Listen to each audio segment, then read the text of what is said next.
Why Watch That is a podcast featuring the critic and referee who go head-to-head on a quest to discover the best movies and TV shows Hollywood has to offer. Expect the unexpected from the critic. Well, nothing gets past the ref. We do all the work, so you don't have to. Welcome to Why Watch That.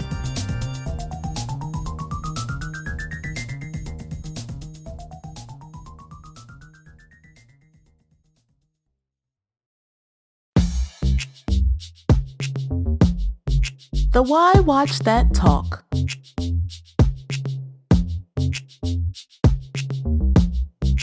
It's that time of year again. It is the Emmys 2019. Now, if you know anything, listeners, we've been doing this for 6 consecutive years. And why should this year be any different, Critic? Do you want my honest answer? You can think of a million. We both got a chance to watch it. I know you dipped in and out. I watched it in its totality, and I have to say I have mixed reviews overall. Again, this was the first time it was on Fox in a while. Like, I don't remember the last time it was on Fox, so I'm not sure when that was. But this is the second year in a row that they've gone without a host. And it feels like a lot of the award shows are going hostless. But this is not what made it peculiar or specific. This year, not only did they go without a host, they went without an orchestra. Yeah, and like, without quality. They went without that too. Oh boy, yep. You can already tell what that critic feels and how he feels about that. But they went without an orchestra, and they went without at least when it's hostless, they had a consistent sort of through line and feel to it. This was a little bit all over the place. It was like the music that was playing when they would walk up was like DJ, top 40 music, which I don't know how I felt about that. Yeah, like top 40 from 1980. Yeah. The whole thing was strange. Look, just do a press release. Well, I mean, honestly, or do what Tiff did and just announce it over social media. How they announced it. I'm just like, look, we're going to skip all this. But what I will say is that although there weren't a lot of memorable moments, I will give my hat off. And again, champion Maya freaking Rudolph. Why don't you let her host the show? Yeah. You know what? Maybe she just doesn't want to do it. That's what I'm thinking. Maybe she's got skeletons in her closet because, if you tweeted anything in the last 50 years, even if you didn't tweet it, if you just, I don't know, said it and someone heard you said it, you really aren't able to do all that. So anyway, we are going to slim it down this year. Usually we go through just about everything. But this year we're going to stick to the acting categories as well as the television series and or movie winners. So let's get right to it. Let's start with the supporting actor in a limited series or movie. You really know how to say this best, but I think Bill Hader this year trumped you. He explained when he was out announcing, presenting, he said, whoever was with him, I can't remember, was like, well, what is a limited series? He goes, a limited series is a series that got canceled. Yes, I did see that. It was great. It was so funny. I'm like, that's true. It's a series that nobody wants to see over and over again. So let's dip into the best supporting actor. We have Ben Whishaw from A Very English Scandal, which I think in my mind I was like, how many seasons ago was that? But you also know the technicalities of like when something is or isn't included in the current Emmy Awards cycle, because even though it won, there was some winning and nominations last year for the Golden Globes, it somehow snuck into this year's Emmys, which is always confusing. Asante Black for When They See Us, which got a lot of nominations this year. Creepy Paul Dano, and I'm sure he's a lovely person, but boy, his characters are very creepy. Escape from Dannemora, John Leguizamo from When They See Us, Stellan Skarsgård from Chernobyl, and Michael K. Williams from When They See Us. And in this category, Ben Whishaw takes it. Now, you saw A Very English Scandal. I saw Chernobyl and a little bit of When They See Us. Did not see Escape. Was this fair and fitting? Yeah, it sure was. I'm not surprised that Ben won. It is a character he's playing based on a real man. So you put that together, and Ben is just a strange actor in and of himself. So that makes sense. I mean, this category is good. Paul Dano is what you expect in Escape at Dannemora, playing a real man. Yeah. Very strange. Everybody's playing a real man. Everyone is. Yeah, that's true. It's all real people here. My heart goes to Chernobyl all the time. When They See Us is appropriately represented, and Ben won, no surprise. Okay. I'm not surprised.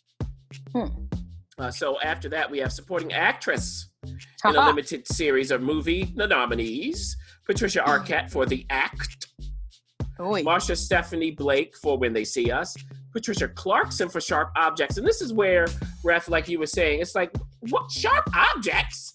Yes, like, why are you... Wasn't it like last decade? Yes. Vera Farmiga is also nominated for When They See Us, Margaret Qualley for Her and her Fosse wig. Verdon, and Emily Watson for Chernobyl. It's a tough category. It's a very strong category. Very tough. I'm going with Emily Watson here. Patricia Arquette was dynamite in The Act. The Act, it's just, but when it's equal like this, I start going to the show I like better. Okay, but that's not what happened. I know it's not, because Patricia Arquette won for The Act in this category. Emily Watson, though, just look at that scene when she gives the woman those pills and says, "Get out of here!" Chernobyl. But anyway, Patricia, no, that's not a problem. I mean, she certainly deserves her award here. We are going to move on to Best Supporting Actor in a Comedy Series. So we're out of the limited and we're into the series, which is consecutively, season 1, 2, 3. That's where we're moving to. Now, this category is interesting because it seems like we have a new crop of comedy, and Barry's taking they're taking your ticket is what they're. Let's start with Alan Arkin from the Kromsky Method, which I feel like as well. Like, what are you doing here? I feel like we've already celebrated this, but he's here.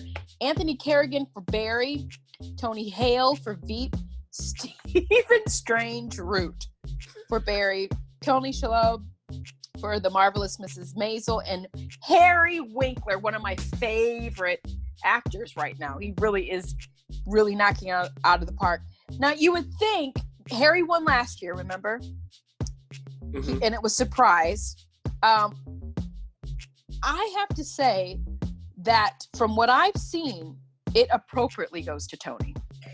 The Marvelous Mrs. Maisel is a wonderful dance of musicality that if you are off your beat, because everything is so sharp and the camera's moving and the lines are very witty and quick, you really have to have a seasoned actor like Tony to take it. And he did. Not that these other actors aren't seasoned, but I do enjoy the musicality of The Marvelous Mrs. Maisel. So yes. However, I think I'd give it to the other Tony Hale for Veep. Interesting. I think I would. But no problem there. Moving on. Supporting actress in a comedy series, Alex Borstein, for The Marvelous Mrs. Maisel, Anna Klumsky for Veep, Sean Clifford for Fleabag, Olivia Colman for Fleabag, Betty Gilpin for Glow, Sarah Goldberg for Barry, Maren Hinkle for The Marvelous Mrs. Maisel, Kate McKinnon for Saturday Night Live, and I think they left out 100 other people. And this is like the longest. I didn't even know Olivia Colman was in Fleabag. So who takes it? Alex Borstein for The Marvelous Mrs. Maisel. Second year in a row for her. Second year in a row. Am I cool with it? Yeah. I mean, they got her working pretty hard. She was carrying a plunger for half of the series. That's right.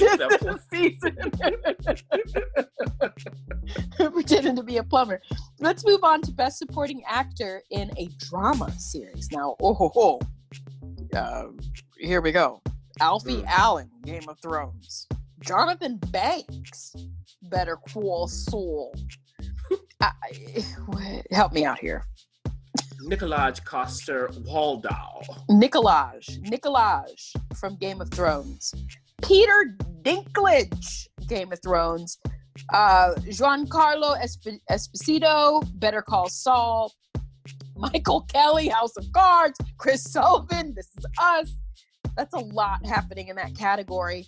However, this is no strange win. Maybe not necessarily what was expected, but he's certainly no stranger to winning Emmys. And of course, we're talking about Peter Dinklage taking it for Game of Thrones. And to be honest with you, I am an avid watcher of This Is Us. I do know I've seen a little bit of Peter Dinklage, but this is more your category. You would be able to test. This is a weird category. It's hard to really choose. So it's fine. Okay. I'm not Game of Thrones. I'm done with it. So well, no, you're not, because this next category. I'm done. They're not. I am done. So next category, yes. Supporting actress in a drama series. We have Gwendolyn Christie for Game of Thrones, Lady Brienne of Tarth. We have Julia Garner for Ozark, Lena Headey for Game of Thrones, of course, Fiona Shaw for Killing Eve, Sophie Turner for Game of Thrones, and Maisie Williams for Game of Thrones. The winner is Julia Garner for Ozark. She was surprised. We all were. I guess everybody else was. If I'm looking at this category, why not her? Why not her for Ozark? Because I am done with Game of Thrones. So that only leaves Fiona Shaw for Killing Eve, who is excellent. But Julia Garner, good job. I applaud her. Thank you. I just have to note to the listeners, who's Julia? If you watched any season of The Americans, she was the young teenager that, the lead actor had to sort of have this weird, strange, not perverted, but it was just very strange relationship she did a great job in that, and boy, did she take it home. Let's move on to lead actress in a limited series or movie. This category right here ain't no joke. Amy Adams for Sharp Objects. Patricia Arquette again for Escape from Dannemora. Now, she's lead now. And I was kind of rooting for her just because that'd be fun. But I did not see it. Anjanue Ellis, When They See Us. Joey King, The Act. Niecy Nash, When They See Us. Boy, when it's time to get serious, Niecy does it.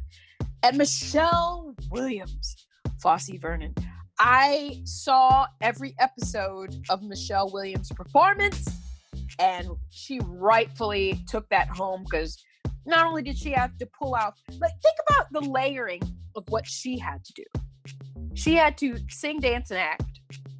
But not just I'm dancing and singing. She had to sing, dance, and act for one of the top choreographers of musical theater ever in that style, Fosse.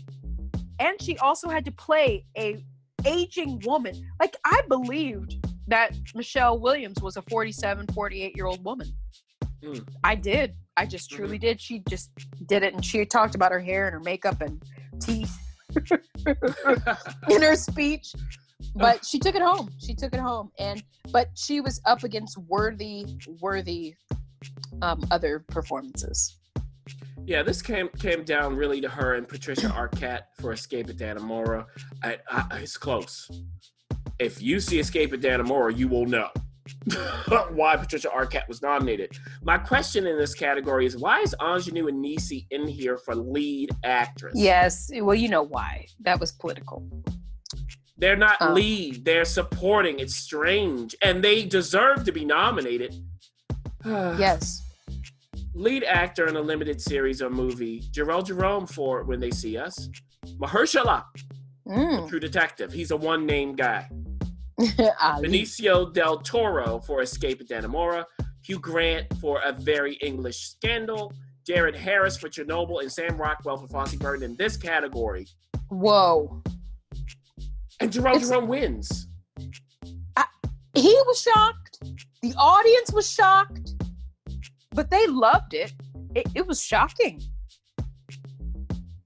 Wow. I've seen most of these performances. You've seen them all. Yes. I was surprised. I'm super happy because I'm super happy.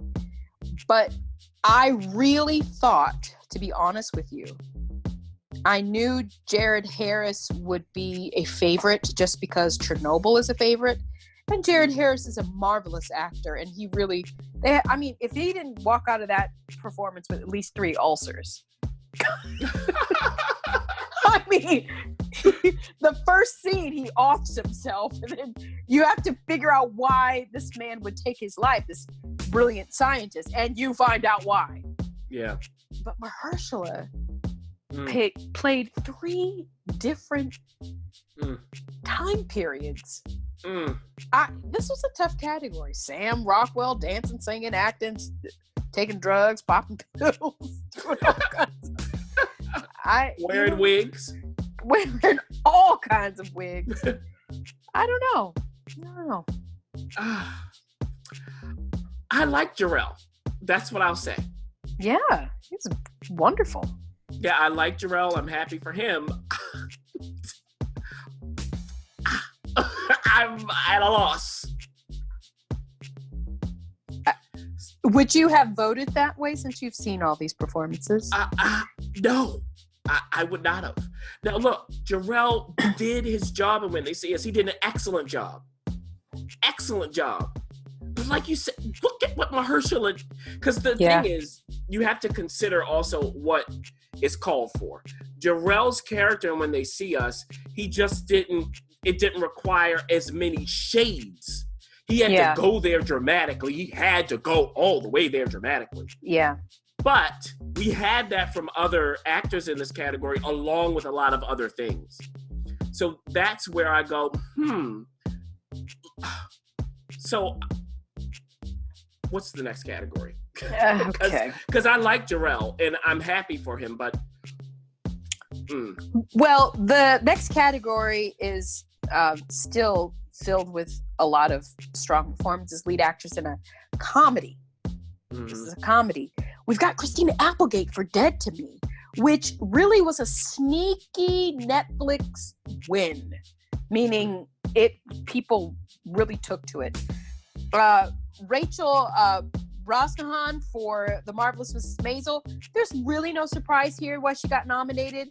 She's won this before. She won the Golden Globe. And I believe she won this Emmy last year. No real surprise why she's here. But guess who's back?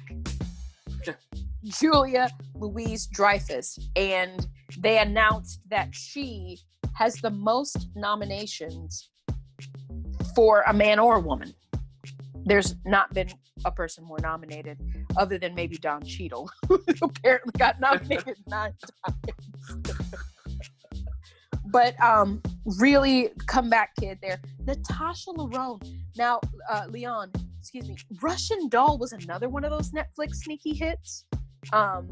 People really took to that. She was very strange throughout the night. Her clapping and I don't know. She was in another. She was strange. In another universe. And then finally they recognized Catherine O'Hara. Listen, folks, get your stuff together. Catherine O'Hara is one of the greatest comedic actresses. What are you laughing at?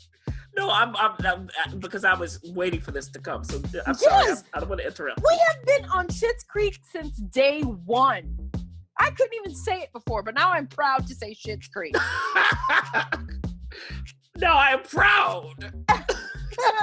And they're finally getting up on this. She was nominated, but tonight it goes to the last nominee, Phoebe Waller-Bridge for Fleabag. And I tell you what, she was as surprised as anybody. I mean, the momentum started with the writing and with the directing and with, obviously this win. She took it home and she said something that was very interesting. She said it started off as a one-woman show in theater, for theater. Right. So I can only imagine, what she would have to do, but hats off. I don't know if that's who you would have chosen, but that's who they did. So there it is. Fleabag is not my kind of show. I mean, I get it. I get where they would go, but Rachel Brosnahan and Catherine O'Hara. Oh my gosh, come on. I didn't see the last season of Veep, so you did. And you know what? I'm glad you mentioned Julia Louis-Dreyfus. Her too. Lead actor in a comedy series. Anthony Anderson for Blackish. Don Cheadle for Black Monday. Any other blacks? No, okay. So there's Don Cheadle, Anthony Anderson, got that. Ted Danson for The Good Place. Michael Douglas for The Kominsky Method. Bill Hader for Barry. And Eugene Levy for Schitt's Creek. Well, okay. Fine. And the winner is Bill Hader for Barry, of course. Second year in a row? Love it. Second year in a row. Am I mad at this? No. Cool. I have not seen Black Monday, so. Oh, well. I don't know. I'll be respectful tonight. Lead actress in a drama series. Now, this is, relatively the big one. Emilia Clarke for Game of Thrones. No surprise here. She usually gets nominated. Jodie Comer for Killing Eve, which is the counterpart to Sandra Oh, who's also nominated. Viola Davis is back. She's sometimes nominated, sometimes not, for How to Get Away with Murder. Laura Linney for Ozark. Now, here's a new one, Mandy Moore. And she deserves this nomination because they really put her through the ringer and they showed part of the clip. And this season was all about the mourning of Jack. And she went to some very beautiful places, really respectful of her. And then we'll end it with Robin Wright, House of Cards, who, if she breathes, she's going to get nominated. However, this was a big, huge surprise. Jodie Comer takes it home for Killing Eve, and everybody was shocked, including poor little Joni. She, in fact, was so shocked that she did not invite her mom or her dad. Because she was like, I'm totally not going to win. And she comes from across the pond. She comes from London, or England, and Liverpool, to be exact. And she was like, stay home. I'm not going to win. And she took it home. Yeah. I'm not surprised. Okay, good. That's I'm good. not, I haven't seen it. Put it this way. If it's based on the work, this makes sense. This is a strong category, but she has a weird character that she nails. Okay. So if you put that together, then you're going to have a win. Where can we see this? Do you remember? It's BBC America. Okay. And also AMC has now picked it up. Oh, okay. So both, because the second season, AMC started airing it concurrently with BBC America because they're in the same family of channels, if you're wondering, everybody. Thank you. So that's how you can find that. And now, lead actor in a drama series, Jason Bateman for Ozark. I was very surprised when he won for directing an episode of Ozark instead of the 100 directors of Game of Thrones. So that was a good highlight for me. Sterling K. Brown for This Is Us.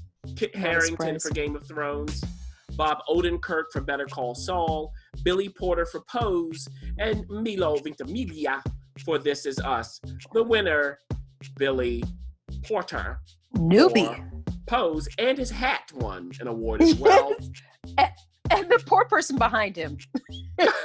Well, hopefully Billy had it in his lap. He was there with his sister. No, he didn't. He didn't have any of that. Well, I mean, it's not just the person behind him, but what about his sister sitting next to him? I mean, it was yelling out. So, Billy won for Pose. It's a historic win for him. I'm cool with it. Okay. I do appreciate this category, and I'm cool with it. I really, anybody here could have won except for Kit, and not because of Kit, because of Game of Thrones. Oh boy, television movie. Now this is a big one. People. Now I am not clear between the two categories. Maybe you have more insight between a movie. I mean, I know business-wise, I understand it for what I do for a living, but I don't understand why the Emmys really need to separate it.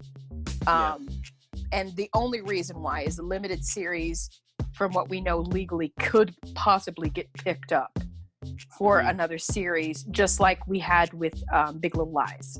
So Big Little Lies was actually a limited series. It went on to a season 2. But anyway, television movie, Black Mirror Bandersnatch. Okay. Brexit on HBO. Deadwood the movie on HBO. King Lear, starring Sir Anthony Hopkins. Amazon Prime, and My Dinner with Herb on HBO. Black Mirror takes it, and I feel like Black Mirror is very popular among the people. Like it's that show on Netflix that deals with how technology really goes awry or can go awry, and it took it. Yep. And this is the one where it was like choose your own adventure or whatever. Yes, you could click through and figure out how you want things to end. Yeah, I'm not really inspired by this category. I am not either, because they separated it, and I mean, get why they do that. In a limited series, also we have to keep in mind, usually has more than one episode, right? So they do split it up, but in the totality of the story, it's the same thing. There's beginning, middle, and end, and so whatever. Well, moving on to limited series, Chernobyl on HBO, Escape at Dannemora on Showtime, Fosse Verdon on FX, Sharp Objects on HBO, and When They See Us on Netflix. Strong category. Whoa, very. Chernobyl wins. Am I surprised? No, didn't I say it? Oh, you're so humble. I'm not going to be humble about this. Didn't I? Because this is the kind of quality that I'm asking for. This is it. Will you forget watching Chernobyl? Will you forget it? I think not. No. So but arguably, a lot of these you won't forget. That's true, but I'm not going to forget Chernobyl. I will not. Right. Yeah. I know that for a fact. So, I mean, again, strong category. Sharp, I keep looking at that going, why? We got to fix this Emmys with when we nominate. Yeah, it's very, I'm not clear on what the cutoff is. Let's move on to a comedy series. Barry on HBO. We're down to the last two. Yes, this is, I mean, we are done. Cue the music. Comedy series, Barry on HBO, which again, second season, no surprise here.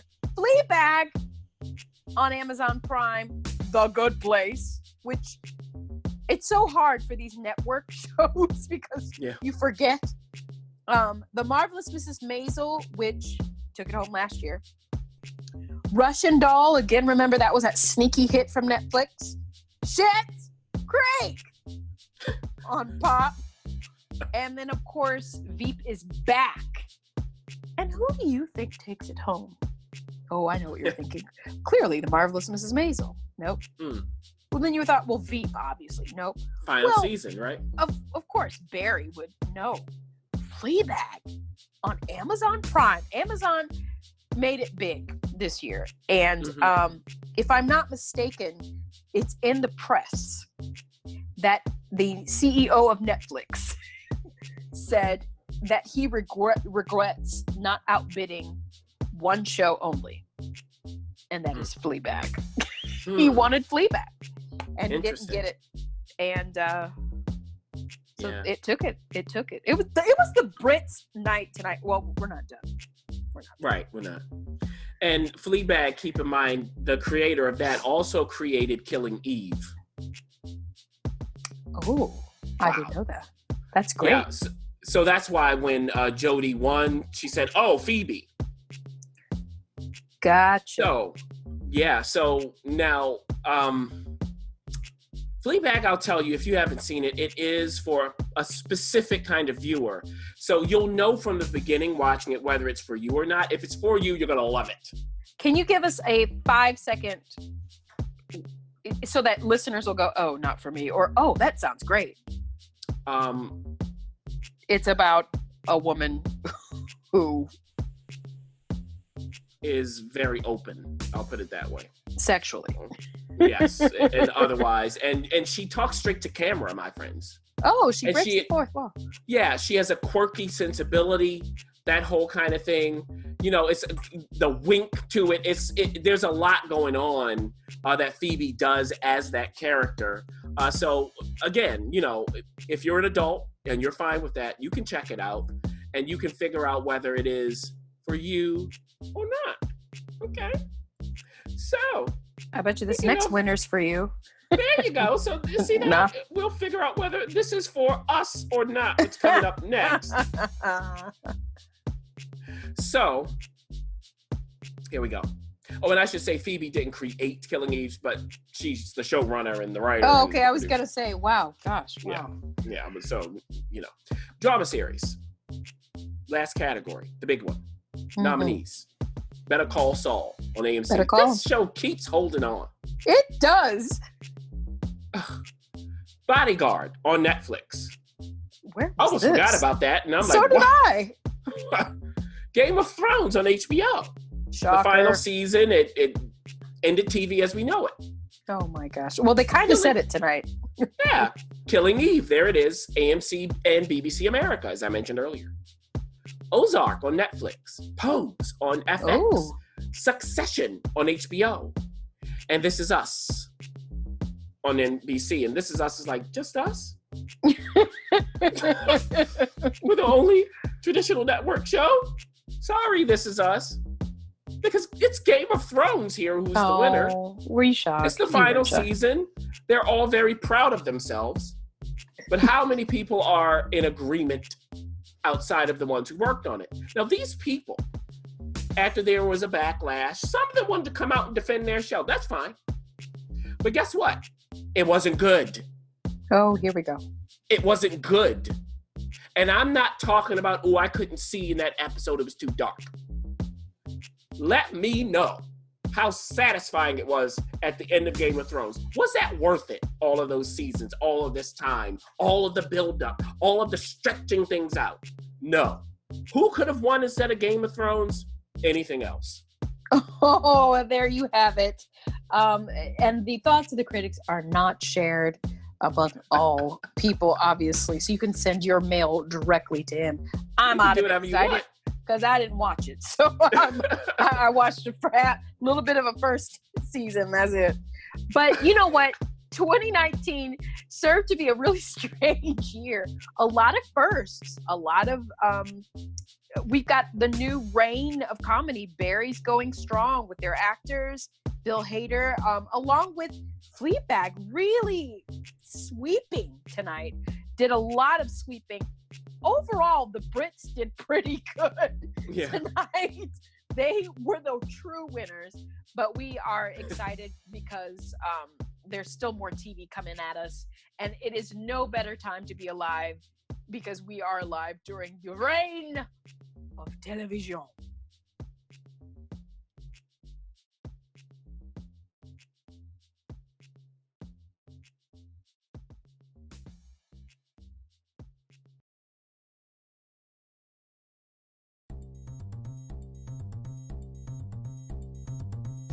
Thanks for listening.